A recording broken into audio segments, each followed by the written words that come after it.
bulan Sya'ban itu adalah bulan yang memiliki keutamaan, bulan yang istimewa, yang keistimewaan ini mulai banyak dilupakan oleh orang-orang. Terletak bulan ini antara Rajab dan Ramadan. Setiap harinya, nanti di pertengahan bahkan malamnya, seluruh amal kita di bulan ini dibentangkan oleh malaikat, dibacakan, ditampilkan, disampaikan di hadapan Allah Subhanahu wa taala. Si fulan amalnya begini, si fulan salatnya begini, si fulan baca Qur'annya begini, si fulan sedekahnya begini. Disebutkan di hadapan Allah sekalipun Allah sudah mengetahui itu semua untuk memberikan petunjuk kepada kita bahwa nama kita sedang disebut. Si fulan berzikir, si fulan salawat pada Nabi Muhammad sallallahu alaihi wasallam, si fulan meningkatkan bacaan Al-Qur'annya.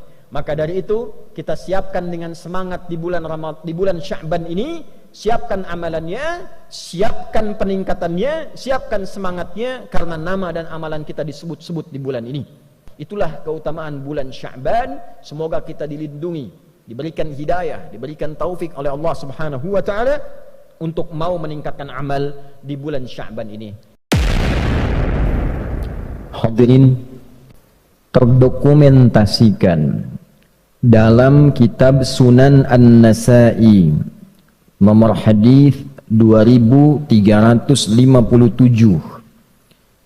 Sanad hadis ini diriwayatkan pada sahabat mulia yang masih junior, masih muda, kurang lebih 5 tahun di atas sahabat Ibnu Abbas radhiyallahu taala anhuma, yang saat Nabi sallallahu alaihi wasallam wafat beliau masih berumur 20 tahun. Ayahnya termasuk yang dikasihi oleh Nabi sallallahu alaihi wasallam, bahkan pernah tercatat dalam sejarah menjadi anak angkat yang diadopsi oleh Nabi sallallahu alaihi wasallam. Sahabat junior ini bernama Usamah, ayahnya Zaid bin Harithah radhiyallahu taala anhuma.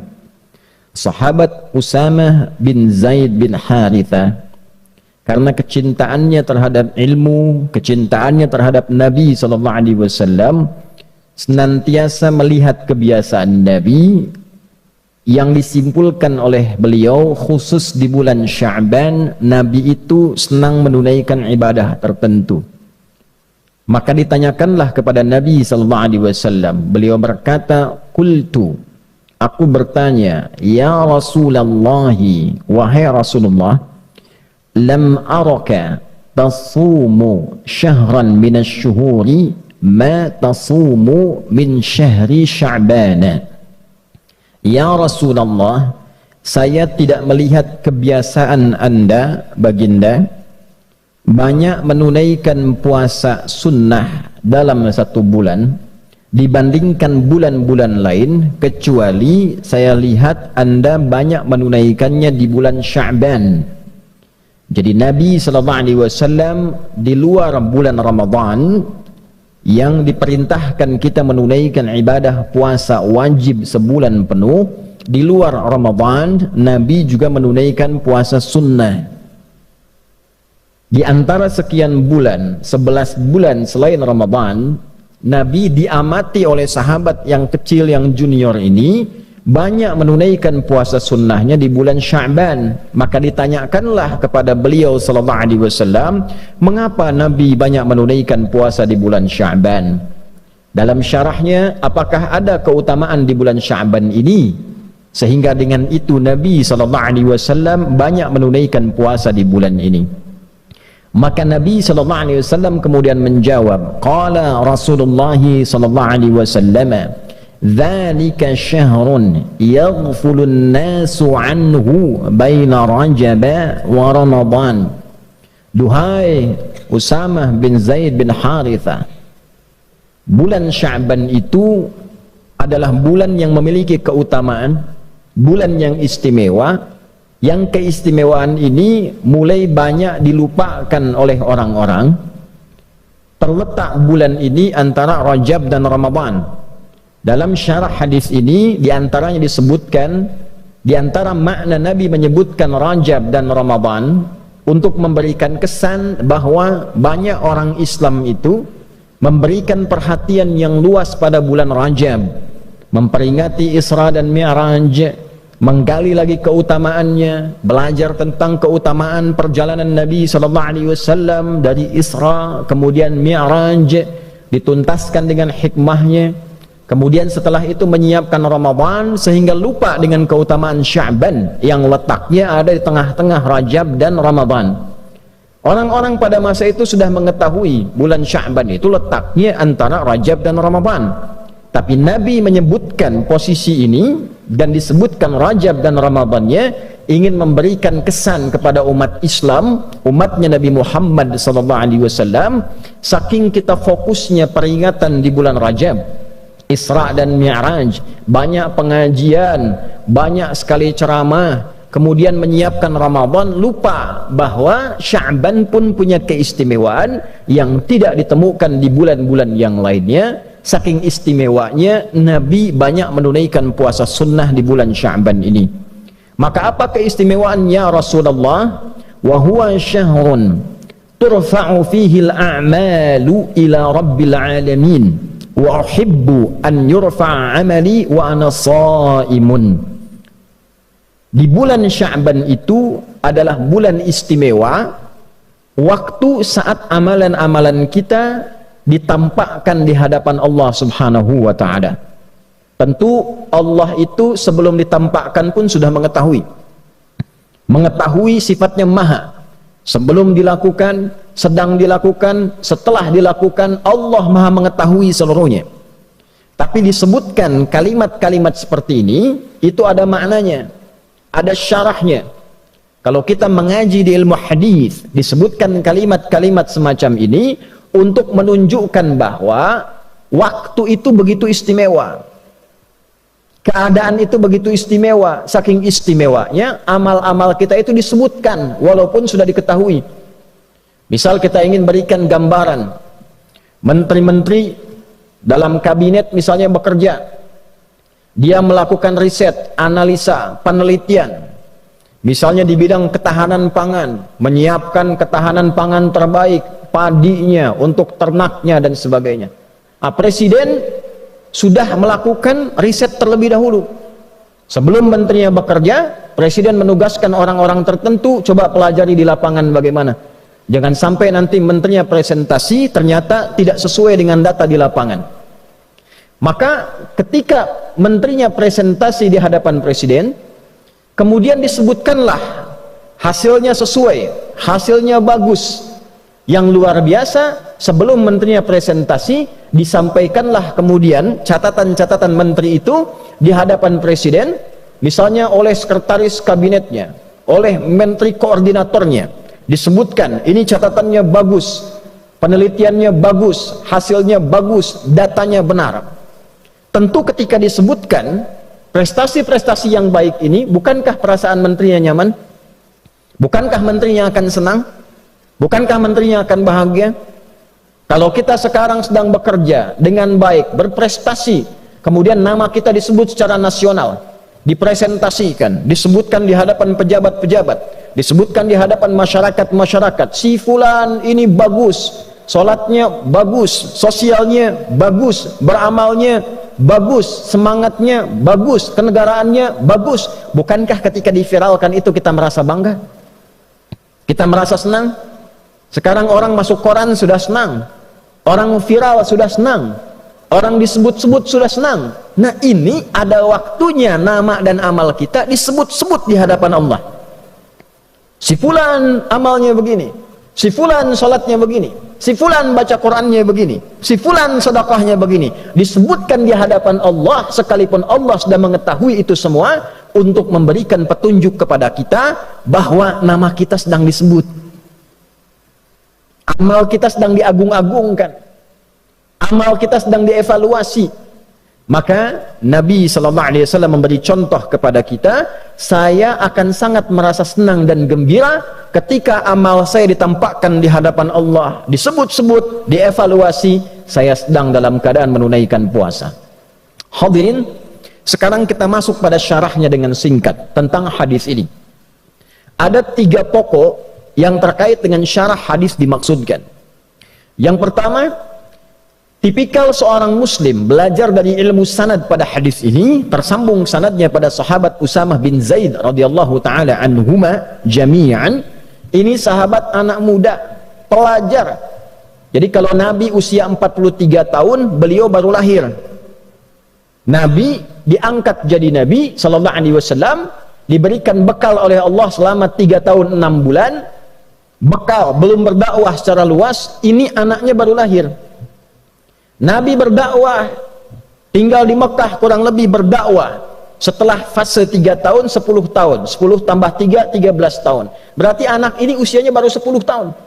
Tapi 10 tahun ini senang dengan ilmu, membersamai Nabi sallallahu alaihi wasallam, belajar kepada Nabi, belajar dengan benar, belajar Qur'annya, belajar salatnya. Yang hebat, anak ini sampai ingin tahu kebiasaan Nabi. Ini memberikan pesan kepada kita dalam ilmu sanad, kalau ada orang pintar, orang hebat, orang soleh, dekati dia, lihat kebiasaannya, lihat bagaimana ia beraktivitas, supaya minimal kita mendapatkan kesolehan dan kepintarannya. Lihat bagaimana cara dia belajar, lihat bagaimana cara dia beribadah, lihat bagaimana cara dia berinteraksi dalam kehidupan sosial. Dulu semua sahabat Nabi begitu. Yang ingin dapat percikan berkah ilmu dari Nabi, maka mereka akan melihat bagaimana Nabi belajar, dibimbing oleh Allah Subhanahu wa taala melalui malaikat Jibril. Itu ditiru kemudian. Ketika Nabi menyampaikan, langsung dipraktikkan. Maka hasilnya seperti sahabat Ali bin Abi Thalib radhiyallahu taala anhu, sahabat Abu Hurairah radhiyallahu taala anhu, Salman Al-Farisi radhiyallahu taala anhu, yang kecil-kecil seperti Abdullah bin Abbas radhiyallahu taala anhuma, Abdullah bin Umar radhiyallahu taala anhuma, Abdullah bin Amr bin Al-As radhiyallahu taala anhuma, termasuk sahabat Usama bin Zaid bin Harithah radhiyallahu taala anhuma jami'an. Kalau belum dapat pintarnya, dapat solehnya. Rajin ke masjidnya, rajin bacaan Qur'annya. Kalau sudah soleh dulu, ilmu pasti datang. Karena syarat ilmu mudah diberikan oleh Allah adalah hadirnya kesolehan dalam diri kita, mantapnya hati kita menerima cahaya. Wattaqullah wa yu'allimukumullah. Tingkatkan takwamu kepada Allah, baru Allah tanamkan, ajarkan, pahamkan pengetahuan pada diri kita. Yarfa'illahu alladhina amanu minkum walladhina utul ilma darajat. Kalau ingin diberikan ilmu utul ilma, maka tambahkan imannya dulu. Rajin tahajudnya, rajin zikirnya, rajin salawatnya pada Nabi SAW, semangat dalam belajarnya, semangat dekati Allah. Kalau sudah dekat dengan Allah, diberikan apa yang kita inginkan, termasuk ilmu. Nah, inilah Usamah bin Zaid bin Harithah radhiyallahu taala anhuma jami'an. Maka dalam ilmu sanad tidak cukup kita mendengarkan matan isi hadis. Lihat orang yang meriwayatkan hadisnya, siapa mereka? Ada yang di bidang militer, ada yang di bidang kamtibmas, ada yang di bidang niaga bisnis, ada yang di bidang pengetahuan, ada yang di bidang rumah tangga. Pelajari siapa mereka, bagaimana mereka mengambil ilmu dari Nabi sallallahu alaihi wasallam. Nah, sahabat ini karena melihat kebiasaan Nabi di bulan Sya'ban, artinya apa? Beliau ini orang yang rajin mengamati perilaku Nabi. Karena rajin mengamati perilaku Nabi, dekatlah dengan Nabi dan mendapatkan percikan keberkahan dari keberkahan Nabi sallallahu alaihi wasallam. Maka di era Umar bin Khattab radhiyallahu taala anhu saat menjadi khalifah, beliau presiden, punya Baitul Mal, pusat ekonomi, pusat harta. Pada waktu-waktu tertentu dibagikan ke semua rakyatnya. Jadi beliau melihat potensi di wilayahnya, di negara yang dipimpinnya, apa saja sumber dayanya, apa saja yang diolahnya, dikumpulkan di pusat kumpulan harta namanya Baitul Mal. Setelah itu diberikan kemudian kepada rakyatnya secara merata, sesuai dengan porsi, kebutuhan, dan keutamaannya. Setiap bulan semua rakyat dapat santunan, yang belum bisa kerja dapat modal, dapat bimbingan, yang yatim dirawat, yang kehilangan suami dirawat juga, negara hadir membersamai. Satu kali anaknya Umar bin Khattab radhiyallahu taala anhu mendapat bagian. Ketika dibagikan, setelah itu Usamah bin Zaid dapat bagian juga. Ternyata bagiannya Usamah bin Zaid itu 2 kali lipat dari anaknya Umar bin Khattab, yaitu Abdullah bin Umar bin Khattab radhiyallahu taala anhuma. Anak presiden dapat bagian Baitul Mal, ya, karena presidennya juga tidak tampil dengan kekayaan, hidupnya sederhana. Walaupun orangnya jenius, pintar, hidupnya sederhana, rumahnya sederhana, anaknya pakai baju banyak tambalan dalam bajunya, dapat santunan dari negara untuk menunjukkan negara hadir dengan porsi yang sama. Walaupun anak presiden, rakyat juga. Walaupun anak seorang pemimpin, sama dengan rakyat juga. Bajunya sama, tertawa bersama, duka bersama. Tapi ternyata ada anak lain yang bukan anak presiden, porsinya mendapatkan 2 kali lipat dari anak presiden. Ini menarik. Maka anaknya bertanya kepada bapaknya yang presiden, "Wahai ayahanda, kenapa Usama mendapatkan bagian lebih daripada saya 2 kali lipat?" Maka kata Umar bin Khattab radhiyallahu taala anhu, karena Usama bin Zaid itu lebih dekat hubungannya dengan Nabi, lebih dicintai oleh Nabi. Artinya apa? Nabi lebih mengetahui keadaan Usama dibandingkan dengan anaknya Umar. Porsi kebutuhannya, kehidupannya bagaimana, lebih dicintai oleh Nabi. Dan bapaknya Usama lebih dekat kepada Nabi dan lebih dicintai oleh Nabi dari bapakmu. Bayangkan, Umar bin Khattab, seorang pemimpin, beliau jadi presiden di era itu, mengatakan pada anaknya, bapaknya Usama lebih dicintai dan dekat dengan Nabi. Usamahnya lebih dicintai dan dekat dengan Nabi dibandingkan dengan engkau dan dibandingkan dengan bapakmu. Artinya apa? Persahabatan begitu erat, persahabatan begitu mulia. Usama sudah tidak ada bapaknya, diperhatikan oleh Umar melebihi anaknya sendiri karena ia punya beban kehidupan di atas beban anaknya. Itulah ilmu sanad. Jadi intinya, kalau kita memperhatikan dengan baik, belajar dengan baik, ikut orang soleh dan pintar, maka kita akan dapatkan keberkahannya. Yang kedua, hadirin dengan cepat, di dalam hadis ini juga menyampaikan keutamaan bulan Sya'ban. Setiap harinya, nanti di pertengahan bahkan malamnya, seluruh amal kita di bulan ini dibentangkan oleh malaikat, dibacakan, ditampilkan, disampaikan di hadapan Allah Subhanahu wa taala. Jadi malaikat membacakan, si fulan, ya Allah, hamba mau baca Al-Qur'an di hari ini. Si fulan berzikir, si fulan salawat pada Nabi Muhammad sallallahu alaihi wasallam. Si fulan meningkatkan bacaan Al-Qur'annya. Maka dari itu kita siapkan dengan semangat di bulan di bulan Sya'ban ini, siapkan amalannya, siapkan peningkatannya, siapkan semangatnya, karena nama dan amalan kita disebut-sebut di bulan ini. Yang ketiga, Nabi mengajarkan kurikulum persiapan Ramadan di bulan Sya'ban. Ayat puasa turunnya bukan di bulan Ramadan. Ayat puasa turun di bulan Sya'ban di tahun kedua Hijrah. Ulama kemudian menyimpulkan mengapa turun di bulan Sya'ban, sebagai persiapan bagi umat Nabi Muhammad sebelum masuk ke bulan Ramadan yang lebih istimewa daripada bulan Sya'ban. Karena Ramadan istimewa. Ramadan siang malamnya ada ampunan, siang malamnya ada rahmat, siang malamnya disebut-sebut kita, siang malamnya diberi peluang dibebaskan dari neraka. Lebih istimewa dari Sya'ban. Karena itulah Sya'ban kita berlatih menyiapkan diri untuk sampai ke bulan Ramadan. Apa latihan terbaiknya? Menunaikan puasa. Supaya saat Ramadan tidak kaget puasa sebulan penuh, maka kita perbanyak puasa di bulan Sya'ban ini. Yang sudah Senin dan Kamis, Senin puasa, Selasa istirahat, Rabu puasa lagi, Kamis puasa, Jumat istirahat, Sabtu bisa istirahat, Ahad bisa istirahat. Perbanyak, yang penting perbanyak. Senin puasa lagi. Yang sudah terbiasa nanti Ayyamul Bid, Senin Kamis tambah puasa Daud, Senin puasa, Selasa istirahat, Rabu puasa, Kamis istirahat, Jumat puasa, demikian sebelum sampai ke bulan Ramadan. Kalau sudah begitu, fisik kita terbiasa, masuk Ramadan siap sebulan penuh, kita sudah terbiasa beramal, siapkan kurikulum dari sekarang. Berapa banyak yang akan dibaca di bulan Ramadan, berapa kali khatam, berapa banyak infak, berapa banyak kita sholawat, siapkan dari sekarang supaya Ramadan kita sudah tangguh menghadapi bulan-bulan, hari-hari, waktu-waktu, malam-malam yang penuh dengan keistimewaan di sisi Allah Subhanahu wa taala.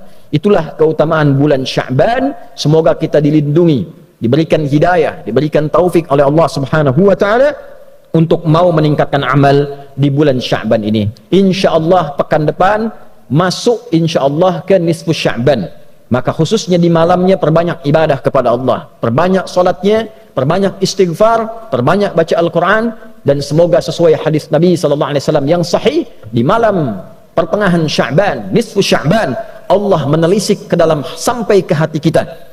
Maka orang-orang yang memohon ampun diampuni dosanya oleh Allah Subhanahu wa taala, kecuali orang yang masih ada iri hati, permusuhan di dalam jiwanya yang paling dalam.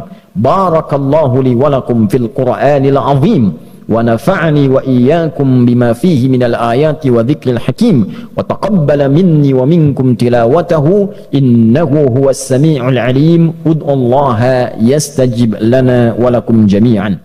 فيا عباد الله قال تعالى يا أيها الذين آمنوا اتقوا الله حق تقاته ولا تموتن إلا وأنتم مسلمون.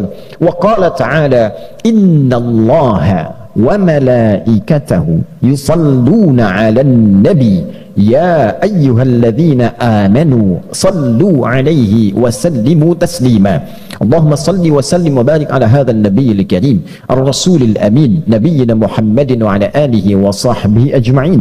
ربنا لا تدع لنا في مقامنا هذا وفي كل مقام ذنبا إلا غفرته ولا هما إلا فرجته ولا دينا إلا قضيته ولا مريضا إلا شفيته ولا عاسرا إلا يسرته ولا حاجة من حوائج الدنيا والآخرة فيها لك رضا وفيها لنا الصلاح إلا قضيتها يا أرحم الراحمين. Ya Allah, jika ada pendosa di Jumat ini ampuni dosanya. Jika ada yang sakit mohon angkat dan sembuhkan penyakitnya. Jika ada yang mengalami kesulitan mohon angkat dan hilangkan kesulitannya. Jika ada yang tengah gelisah mohon tenangkan hatinya. Jika ada yang sampai Jumat ini diliputi utang piutang limpahkan luasan rizki kepadanya untuk melunasi utang-utangnya. Allahumma barik hadzal makan wa hadzal ma'had ma'had mira ya arhamar rahimin tamam al mubarakah kama barakta kull al amakin al qadima wal haliya wal mutaqaddima ya arhamar rahimin. Ya Allah, anugerahkan keberkahan kepada pesantren ini, pesantren Mira, dan seluruh tempat-tempat yang baik yang pernah Engkau berkahi di muka bumi ini. Allahumma hafadz biladana Indonesia waj'alha baldatan thayyibatan wa anta tardaha. Ya Allah, mohon negeri kami Indonesia dijaga ya Allah. Jagalah negeri kami ini, jadikan negeri kami negeri yang makmur, negeri yang baik yang Engkau ridai. Allahumma hafadz umara'aha wa ru'asa'aha waj'alhum ya Allah minal udala liyukhaffifu hisabahum yaumal qiyamah. Ya Allah, mohon jaga para pemimpin kami dari level atas sampai yang bawahnya. Sehatkan mereka, kuatkan mereka, bimbing mereka agar bersikap adil dan baik dalam menjalani kepemimpinan untuk meringankan hisab mereka di akhirat kelak. Allahumma hafadz ulama'ana waj'alhum mukhlashina lakad-din. Ya Allah, mohon jaga para ulama kami, ikhlaskan mereka dalam berdakwah, berikan kemampuan mencerahkan umat, jauhkan dari perpecahan ya arhamar rahimin. Allahumma yassir lana wa la tu'assir alaina waj'alna hamalatal Qur'anil Karim waj'alil Qur'ana sahiban lana fid dunya wa syafi'an lana fil akhirati ya arhamar rahimin. Ya Allah, jadikan kami semua termasuk ahli-ahli Al-Quran, terutama ya Allah keluarga besar pesantren ini jadikan termasuk ahli Al-Quran. Jadikan ya Allah Al-Quran sebagai teman kami di dunia, syafaat bagi kami di akhirat, cahaya bagi kami di alam kubur kami ya arhamar rahimin. Allahumma ashtaqna bi rasulillahi sallallahu alaihi wasallam la tahrimna al-liqa ma'al mustafa sallallahu alaihi wasallam yawmal qiyamati fi jannatikal firdausil a'la ya arhamar rahimin. Ya Allah, anugerahkan ya Allah dari kerinduan kami kepada Nabi Muhammad sallallahu alaihi wasallam kesempatan untuk berjumpa dengan beliau, kesempatan ya Allah untuk bersua dengan beliau, kesempatan untuk tinggal di surga Firdaus dan bersamai oleh Rasulullah sallallahu alaihi wasallam.